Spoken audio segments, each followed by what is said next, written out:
आप सभी का एमडीलो क्लासेस में। देखो, आज मैं आपको एक सेक्शन के साथ दूसरे सेक्शन कोरिलेट करके बताने वाली हूं, ताकि अगर इस टॉपिक से हमारा कोई मेंस का क्वेश्चन आए, प्री का क्वेश्चन आए, इंटरव्यू का क्वेश्चन आए तो अपना कंप्लीट हो जाए।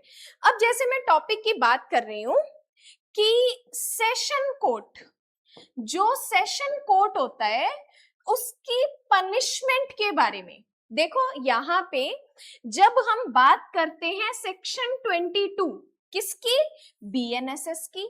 अब बीएनएसएस के सेक्शन 22 में हमें कहता है कि जो सेशन कोर्ट होता है वो विधि द्वारा प्राधिकृत कोई भी दंड दे सकता है। देखो, यहाँ पे जो चीजें मैं आपको बताने वाली हूँ बहुत इंपॉर्टेंट है, ताकि अगर हमारे 2 से 3 क्वेश्चन कोरिलेट करके भी हमसे मेंस का क्वेश्चन पूछा तो हमें दिक्कत ना आए कि एक्चुअल में हमें किस सेक्शन को किस सेक्शन के साथ कोरिलेट करके लिखना है।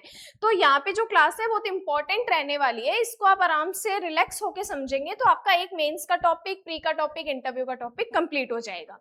देखो क्या कहा, सेशन कोर्ट विधि द्वारा प्राधिकृत कोई भी दंड दे सकता है, कोई भी दंड दे सकता है, बट जब वो डेथ पनिशमेंट देगा, जब वो डेथ पनिशमेंट देगा तो उसे क्या करना होता है, हाई कोर्ट से कंफर्मेशन करवाना पड़ेगा।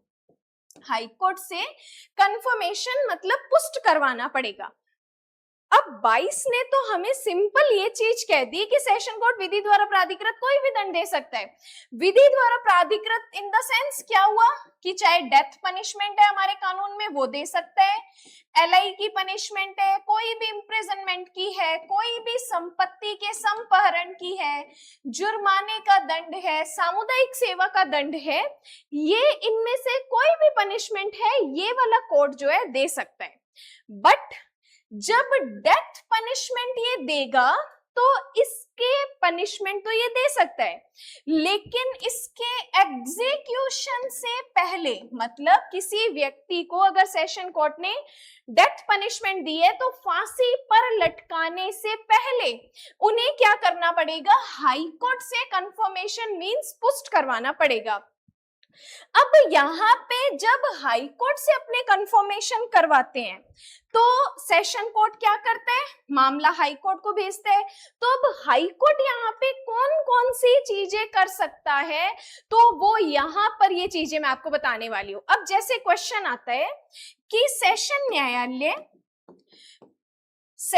न्यायालय विधि द्वारा प्राधिकृत कौन सा दंड दे सकता है, क्या उसे हाई कोर्ट से पुष्टि की आवश्यकता है या नहीं। अब यहाँ पे इस क्वेश्चन के अंदर हमें बीएनएसएस का सेक्शन नंबर 22 भी बताना पड़ेगा, और तो और बीएनएसएस का सेक्शन 407, 408, 409 भी बताना पड़ेगा।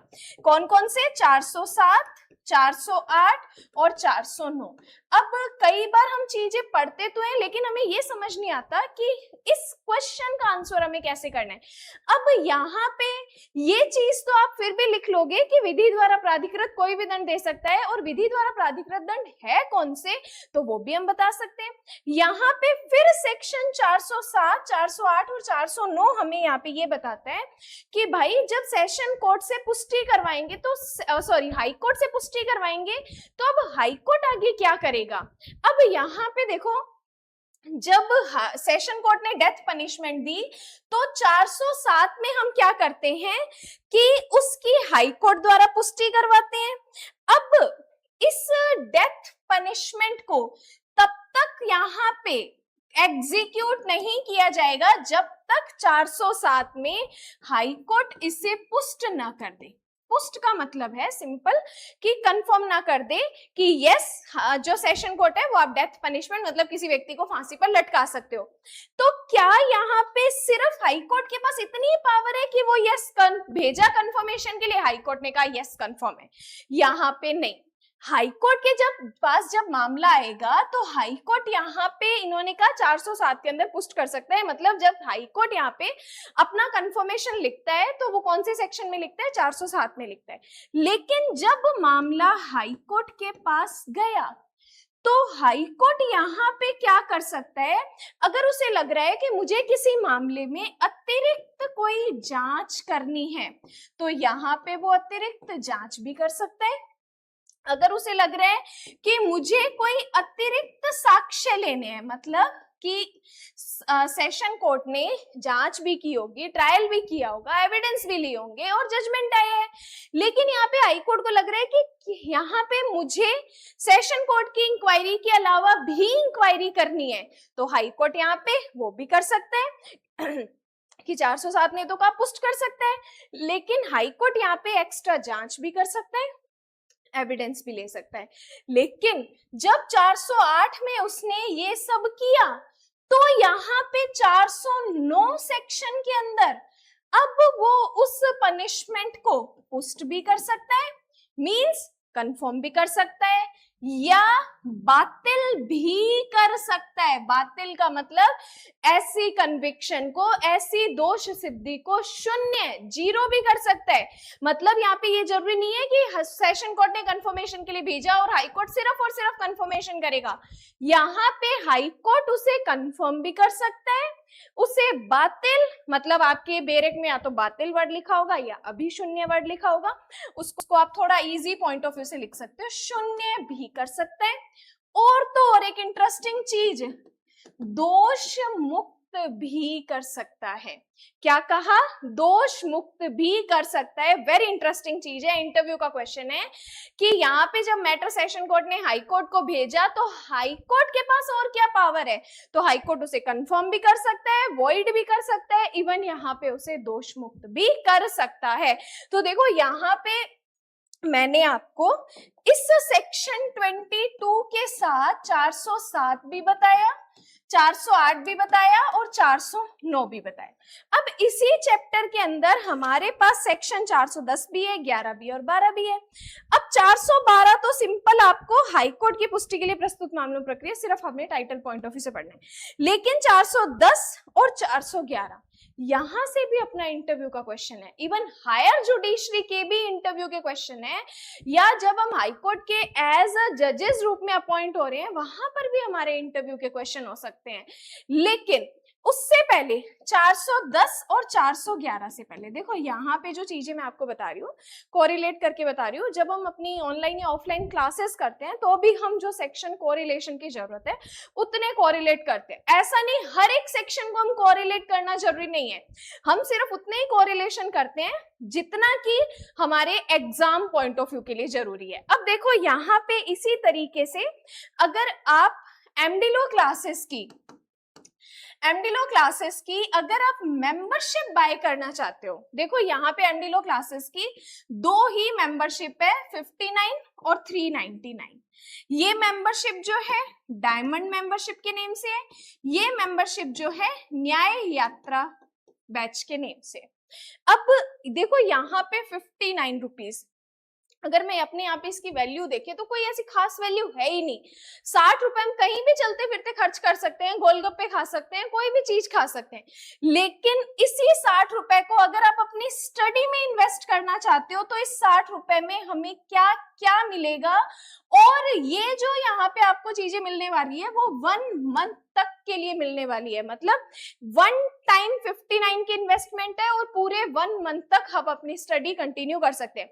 लेकिन इस 59 में हमें मिलेगा क्या, तो देखो अगर आप भारतीय साक्ष्य अधिनियम पढ़ना चाहते हो तो वो आपको कंप्लीट यहाँ मिल जाएगा, या यहाँ पर अगर आप सीपीसी पढ़ना चाहते हो तो सीपीसी तकरीबन हम ऑर्डर 44 तक पढ़ चुके हैं, बाकी के ऑर्डर्स भी यहाँ पर अपने आएंगे। और तो और यहाँ पर आपको एमसीक्यूज भी मिल जाएंगे, बीएनएस के एमसीक्यूज, बीएनएसएस के भी एमसीक्यूज मिलेंगे, और तो और मेंस आंसर राइटिंग यहाँ पे इनकी स्ट्रेटजी भी मिलेगी कि अगर कंसेप्ट बेस्ड क्वेश्चन है, अगर प्रॉब्लम बेस्ड क्वेश्चन है, केस लॉ बेस्ड क्वेश्चन है, तो हमें आंसर राइटिंग करनी कैसे है।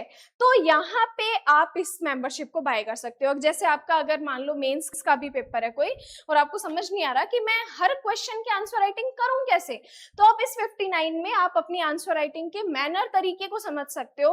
अब एक बार 59 इन्वेस्ट करने पे आपको इतनी चीजें मिलेगी। और तो और अब यहाँ पर अगर आप 399 न्याय यात्रा बैच की मेंबरशिप ज्वाइन करते हो तो यहाँ पे भी आपको BSA पूरा मिलेगा, यहाँ पर आपको BNS पूरा मिलेगा, यहाँ पर आपको पोक्सो सब्जेक्ट पूरा मिलेगा, यहाँ पर आपको डोमेस्टिक वायलेंस सब्जेक्ट पूरा मिलेगा, यहाँ पर आपको BNS के MCQs, BNSS के MCQs, यहाँ पर आपको मेंस आंसर राइटिंग की क्लासेस प्लस स्ट्रेटजी, और यहाँ पे आपको CPC की क्लासेस भी मिल जाएंगी। अगर आप न्याय यात्रा बैच को ज्वाइन करते हो तो इतनी सारे सब्जेक्ट की क्लासेस आप अपनी कंप्लीट कर सकते हो।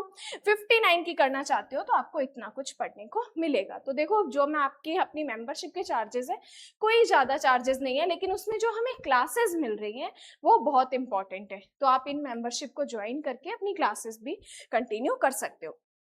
और तो और अब देखो, यहाँ पे मैं बात कर रही थी सेक्शन 22 के साथ 407, 408, 409 की। अब देखो 410 और 411 अपना क्वेश्चन है। 411 कहता है मतभेद की दशा में प्रोसीजर, सॉरी 411 कहता है कि जब भी ऐसे हाईकोर्ट में बेंच ने ऐसा कोई मैटर सुना है जिनके उनके आपस के बीच में मतभेद हो चुके हैं, तो इस सिचुएशन में हम क्या करेंगे। इन्होंने तो कह दिया कि भाई 433 को जाके देखो, 433 को फॉलो करेंगे। तो अब ये 433 है क्या? तो 433 कहता है कि ऐसे सिचुएशन में आप क्या कर सकते हो, उसी कोर्ट के दूसरे जज को आप मैटर भेज सकते हो। सिंपल प्री की चीज कि अगर मतभेद है ऐसी सिचुएशन में, पुष्टि करने में, दोष सिद्धि करने में या दोष मुक्त करने में, बातिल करने में, तो यहाँ पर 433 में क्या कह दिया कि उसी कोर्ट के दूसरे जज को मैटर भेज दो। फिर कहते हैं 410 दंडादेश की पुष्टि। दंडादेश का 2 न्यायाधीशों द्वारा हस्ताक्षरित किया जाना, सिर्फ टाइटल पॉइंट ऑफ व्यू से हमें पढ़ना है। तो यहाँ पर मैंने आज इस क्लास में आपको चैप्टर 30 कंप्लीट बता दिया और इसी के साथ सेक्शन 22 को और एक्सटेंड करके बता दिया, ताकि अगर आपका मेंस का कोई क्वेश्चन आए तो आप इस तरीके से इसको समझ सके। अब यहां तक कोई डाउट, कोई क्वेश्चन तो आप कमेंट में पूछ सकते हो। और अगर आप लास्ट के 1 मंथ में राजस्थान APO की अगर प्रिपरेशन करना चाहते हो और समझ नहीं आ रहा कि हम कैसे माइनर सब्जेक्ट कवर करें, कैसे जो है मेजर सब्जेक्ट कवर करें, तो आप MD लो क्लासेस के प्री के शॉर्ट नोट्स बाय कर सकते हो, ताकि उनसे आपको पता चले कि प्री पॉइंट ऑफ व्यू से हमें इतनी ही चीजें पढ़नी है। तो उसके लिए डिस्क्रिप्शन में एक नंबर होगा, उससे आप मुझे कांटेक्ट कर सकते हैं। अगर आप राजस्थान APO की टेस्ट सीरीज ज्वाइन करना चाहते हो तो उसके लिए भी आप मुझे कांटेक्ट कर सकते हैं। बाकी आज के लिए धन्यवाद एंड जय हिंद। एंड एक बात कि अगर क्लास हेल्पफुल लगी है तो फटाफट क्लास को लाइक कर दो और एक प्यारा सा कमेंट ड्रॉप कर दो।